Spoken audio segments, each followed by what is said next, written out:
మరో breaking news చూస్తున్నాం. శ్రీ సత్యసాయి జిల్లా నల్లమడ ఎస్ఐ దాదాపీర్ చేతివటం ప్రదర్శించారు. సానివారిపల్లికి చెందిన ఓ ప్రేమ జంట ఇంటి నుంచి వెళ్లిపోయారు. ఈ కేసులో అనుమానితుడిగా సురేష్ అనే యువకుడిని పిఎస్కి పిలిపించి సెల్ ఫోన్ తీసుకున్నారు ఎస్ఐ. వారం రోజులుగా ఫోన్ ఇవ్వకుండా యువకుడిని పోలీస్ స్టేషన్ చుట్టూ తిప్పించుకుంటున్నారని ఆరోపిస్తున్నారు. సెల్ ఫోన్ తిరిగి ఇవ్వాలంటే 10,000 రూపాయల లంచం ఇవ్వాలని డిమాండ్ చేసినట్టు బాధితుడు చెబుతున్నాడు.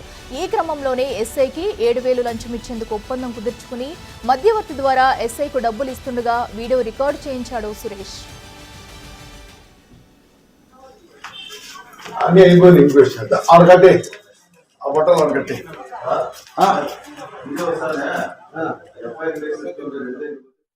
ఎస్ఐ దాదాపీర్ లంచం తీసుకుంటున్న వీడియో దృశ్యాలపై జిల్లా ఎస్పీ వి రత్న సీరియస్ అయ్యారు. ఎస్ఐపై శాఖాపరమైన విచారణకు ఆదేశించారు. విచారణ అధికారిగా కదిరి డీఎస్పీని నియమించగా ఎస్ఐ దాదాపీర్ను వీఆర్కు పంపించినట్టు ఎస్పీ వెల్లడించారు. నాకు ప్రతిసారి నేను అడగను, అర్థం చేసుకోవాలంటే నన్ను